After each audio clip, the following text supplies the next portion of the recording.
കൗരവർ 100 പേരാണോ അതോ 101 പേരാണോ എന്ന് പലർക്കും ഒരു സംശയമുള്ള കാര്യമാണ്.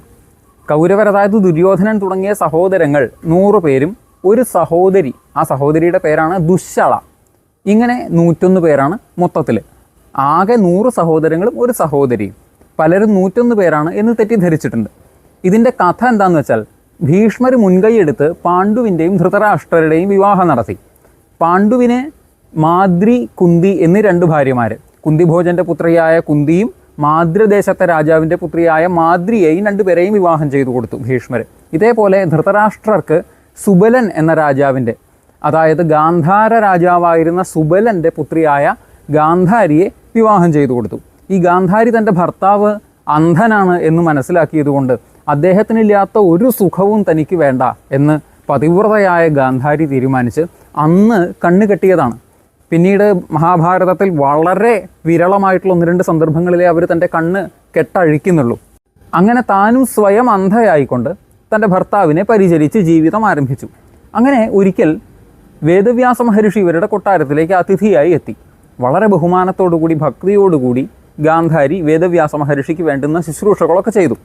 വേദവ്യാസ മഹർഷിക്ക് ഗാന്ധാരിയോട് എന്തെന്നില്ലാത്ത വാത്സല്യവും സ്നേഹവും ബഹുമാനവും സഹതാപവും എല്ലാം തോന്നി. പാവം, സ്വയം കണ്ണുകളൊക്കെ കെട്ടി ഈ ധൃതരാഷ്ട്രരുടെ കൂടെ അത്രയും പാതിവൃത്യത്തോടു കൂടി ജീവിതം ആരംഭിച്ച കുട്ടിയല്ലേ എന്ന വാത്സല്യത്തോടു കൂടി ഗാന്ധാരിയോട് ചോദിച്ചു, നിനക്ക് എന്ത് വരാണ് വേണ്ടത്, ചോദിച്ചോളൂ, ഞാൻ തരാമെന്ന് പറഞ്ഞു. അപ്പോൾ ഗാന്ധാരി പറഞ്ഞു, എൻ്റെ ഭർത്താവിൻ്റെ എല്ലാ ഗുണങ്ങളും അടങ്ങിയ 100 പുത്രന്മാരെ എനിക്ക് വേണം എന്ന് പ്രാർത്ഥിച്ചു.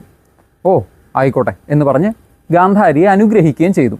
അക്കാലത്ത് കുന്തിദേവി തൻ്റെ ആദ്യത്തെ പുത്രനെ, അതായത് കർണനല്ല, വിവാഹശേഷം ആദ്യത്തെ പുത്രൻ യുധിഷ്ഠിരനെ പ്രസവിച്ചു എന്ന വിവരം ഗാന്ധാരി അറിഞ്ഞു.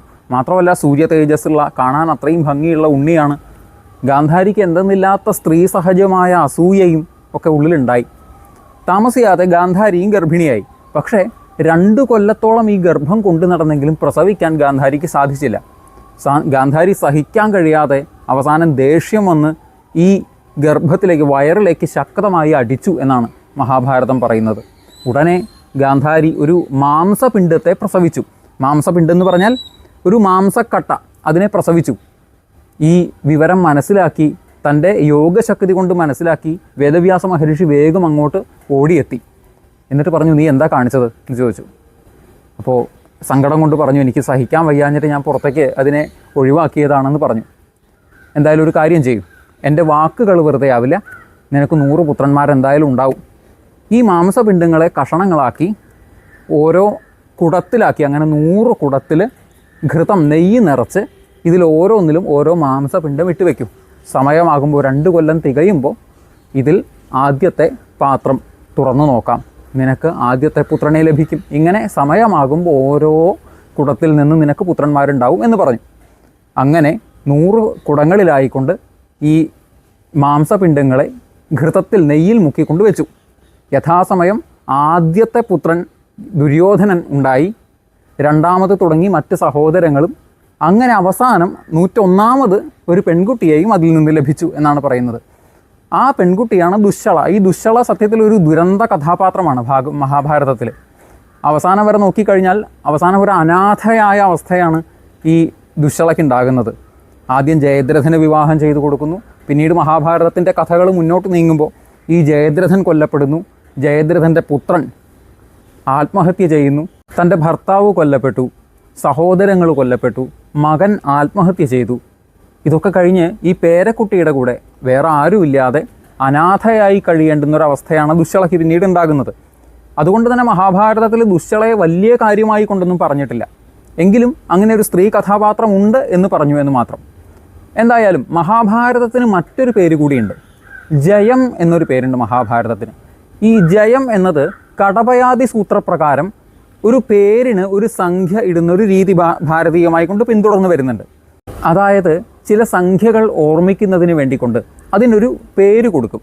ഓരോ സംഖ്യയ്ക്ക് ഓരോ അക്ഷരം കൊടുക്കുന്ന സമ്പ്രദായമാണ് കടപയാതി സൂത്രം. ഇപ്രകാരം 18 എന്ന സംഖ്യയ്ക്ക് കൊടുക്കാവുന്ന, കടപയാതി സൂത്രപ്രകാരം കൊടുക്കാവുന്ന നല്ലൊരു പേരാണ് ജയം എന്നത്. ഈ ജയം എന്നത് മഹാഭാരതത്തെ സംബന്ധിച്ചിടത്തോളം പല അർത്ഥങ്ങളിലും വളരെ വിശേഷപ്പെട്ടതാണ്. 18 ദിവസമാണ് മഹാഭാരത യുദ്ധം നീണ്ടു നിന്നത്. അതുപോലെ ജയം എന്നത് അധർമ്മത്തിൻ്റെ മുകളിൽ ധർമ്മത്തിൻ്റെ വിജയം എന്നതുകൊണ്ട് ആ പേര് വളരെ അനുയോജ്യമാണ്. ഇതുപോലെ 18 പർവ്വങ്ങളാണ് മഹാഭാരതത്തിലുള്ളത്. ഈ 18 മറ്റ് പ്രത്യേകതകൾ കൂടിയുണ്ട്. ഭഗവത്ഗീതയിൽ 18 അധ്യായമാണ്. ഇതുപോലെ ശബരിമല സ്വാമിക്ക് 18 പടികളാണ് അല്ലേ. 18 എന്ന സംഖ്യയ്ക്ക് നമ്മുടെ ഒരു ഭാരതീയമായ സമ്പ്രദായത്തിൽ വളരെ പ്രാധാന്യമുണ്ട്. ഇങ്ങനെ മഹാഭാരതത്തിനുള്ള മറ്റൊരു പേരാണ് ജയം എന്നത്. അത് കുട്ടികളൊക്കെ ഒന്ന് ഓർത്ത് വെക്കാവുന്ന ഒരു കാര്യമാണ്. മഹാഭാരതത്തിൻ്റെ മറ്റൊരു പേരാണ് ജയം എന്നുള്ളത്. ഇനി മഹാഭാരത കഥകൾ തുടർന്നും പറയുമ്പോൾ ഇങ്ങനെ ഒരുപാട് രസകരമായ കാര്യങ്ങൾ നമുക്ക് വീണ്ടും കേൾക്കാനുണ്ട്. ഒരുപാട് സംശയങ്ങൾ ആളുകൾ മെസ്സേജ് അയച്ചുകൊണ്ട് ചോദിക്കുന്നുണ്ട്. രസകരമായ സംശയങ്ങളാണ്. നിങ്ങൾക്ക് ചിലപ്പോൾ കമൻറ്റുകളൊക്കെ വായിച്ചാൽ മനസ്സിലാവും. കമൻറ്റിലൂടെ ചില സംശയങ്ങളൊക്കെ ആളുകൾ ചോദിക്കുന്നുണ്ട്. അപ്പോൾ അതൊക്കെ മുഴുവൻ കമൻറ്റിൽ മറുപടി കൊടുക്കുന്നതിന് പകരം ഒരു വീഡിയോ ആയിട്ട് ചെയ്യാനുള്ള വകുപ്പുണ്ട്. ചില സംശയങ്ങളൊക്കെ നല്ല നല്ല ചോദ്യങ്ങളാണ് ഓരോരുത്തരും ചോദിക്കുന്നത്. എന്തായാലും വളരെ സന്തോഷമുണ്ട്. കാരണം ആളുകൾ ഇത് സ്വീകരിക്കുന്നുണ്ട് എന്നുള്ളതിന് ഏറ്റവും നല്ല തെളിവാണ് ഇത്തരം സംശയങ്ങൾ ഉണ്ടാകുന്നത്. കുട്ടികളാണ് കൂടുതലും പേര് കേൾക്കുന്നത്.